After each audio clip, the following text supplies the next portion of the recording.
Yo, yo, yo, what's good with it, y'all? It's your boy Lamborghini Preem back once again talking this boxing shit.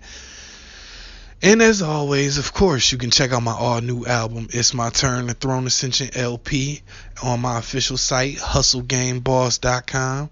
You can also find it on iTunes, Apple Music, Google Play, Amazon, Spotify, Tidal. Big shout out to Tidal.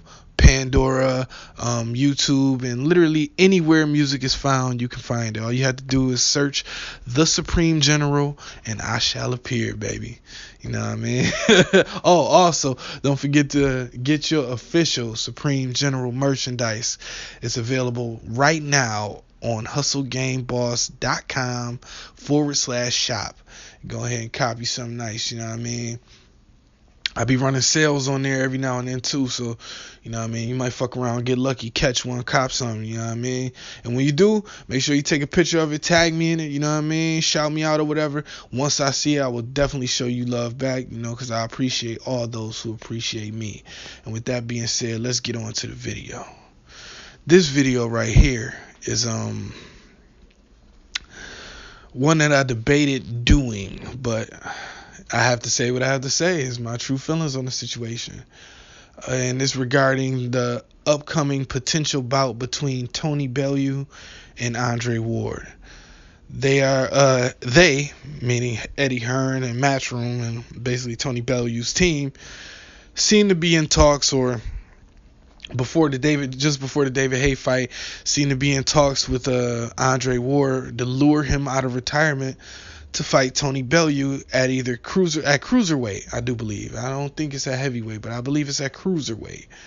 And I think that's a damn good fight, man. It is a good fight.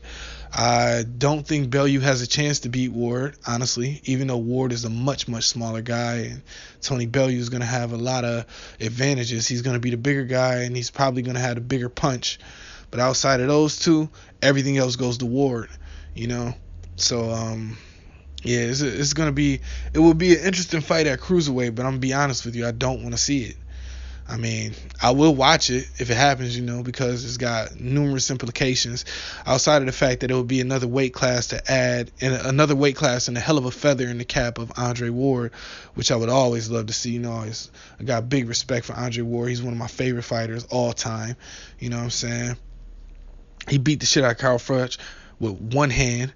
You know what I mean? This is a legend we talking about here when we talk about Andre Ward. But before I see him fight Bellew, I honestly want to see him fight Adonis Stevenson. I want to see him fight him. Now, if Ward can't make, or just doesn't want to make 175 no more, I could respect that. I get it. But and I agree, it was a little bit of fuckery with Adonis Stevenson as far as, you know, him in the Kovalev situation. But because I blame Kovalev for that, I give Stevenson a pass. Ward, he doesn't have to fight at 175 anymore, in my opinion. They don't have to fight there. I think they should fight there because I believe that's where Stevenson is at his best. And depending on how he looks against Badu Jack, this may, of course, be a moot point. But right now, that's a pick 'em fight, in my opinion, if it does happen between Ward and Stevenson. It's 50-50. I mean, because Ward has literally every tangible advantage that it could be had, with the exception of power. And that's really all you need, with the in addition to Stevenson's suddenness. You know, even though he's a 40-year-old man, he's a pretty old guy. But the man is still wily. He started boxing late, so he's got a lot in the tank. He got a lot of tread left on the tire. And I just think his style would give Andre Ward a lot of trouble. Would it beat Andre Ward? Would it be enough to beat him? I don't know. Andre Ward got the heart, man. And unless you put his lights out, I can't see anybody stopping Andre Ward. You had to put his lights out, because I believe if you don't put his lights out, even if he's hurt beyond all belief, he will get up and continue to fight. And if he continues to fight like all great boxers, and when I say great, I mean upper high level, A level boxers, We talking about a Floyd Mayweather level. We talking about Guillermo Rigondeaux level. We talking about, Lomachenko level. We talking about Andre Ward level. That level of boxer, if you allow them to last in the fight longer than they're supposed to, they will figure out a way to tune your ass up and win the fight. That's what Andre Ward does. He wins. So if that were to happen, if he were to stay in the fight for an extended period of time, he's going to win, in my opinion. The only shot Stevenson has to win is by knockout, but I believe that is a huge, huge possibility. Huge possibility. Because Ward is older now. He's bigger at 175. He's bigger than he was at 168. So that's going to slow you down a little bit. And I believe when you have those type of situations where you're a little slow, plus Ward had a few debilitating injuries that nobody really knew about, but he had been dealing with throughout his whole career. He may still be dealing with it, he may not. Maybe this is why he took the time off. We don't know. But assuming that he might have one or two lingering little issues coming into the fight, it might slow him down.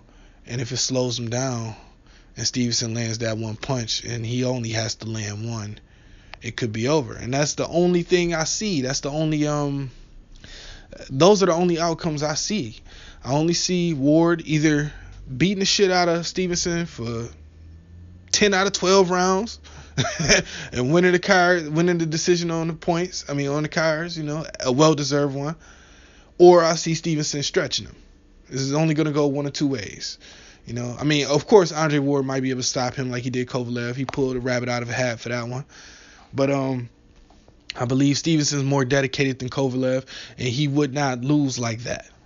I believe that Stevenson would. He can certainly be outboxed and outpointed, but I do not believe he would have lost or allowed himself to go out like how Kovalev went out. You know what I'm saying? That's just my opinion, and that's really where I'm at with it right now. You know what I'm saying? I think Ward is, again, the second best fighter of his generation, only because Floyd Mayweather lasted until his generation. Floyd, I don't think career was supposed to last quite that long. But being that it did 20-something plus years, same thing with Andre Ward, he bled into the Ward era, and Ward wasn't able to get the credit that he so richly deserved on time. He had to wait a few years, you know what I'm saying? And that wasn't fair, but shit, such is life. And Ward could have continued his reign, but, I believe, again, injuries behind the scenes is really probably just injuries that he needs to take some time off and heal and get back. Maybe that's what he's doing. Maybe he really is retired for good. Who knows?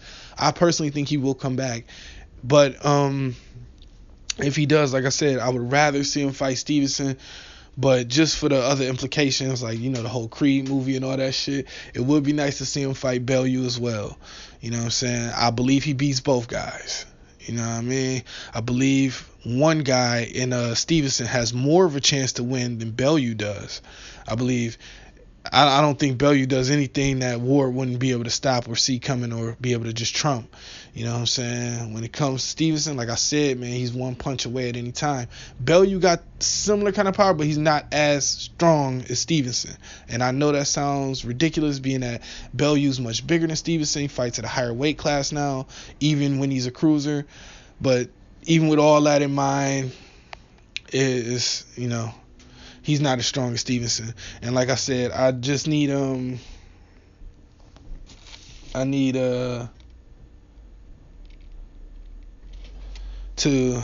make sure that Tony Bellew,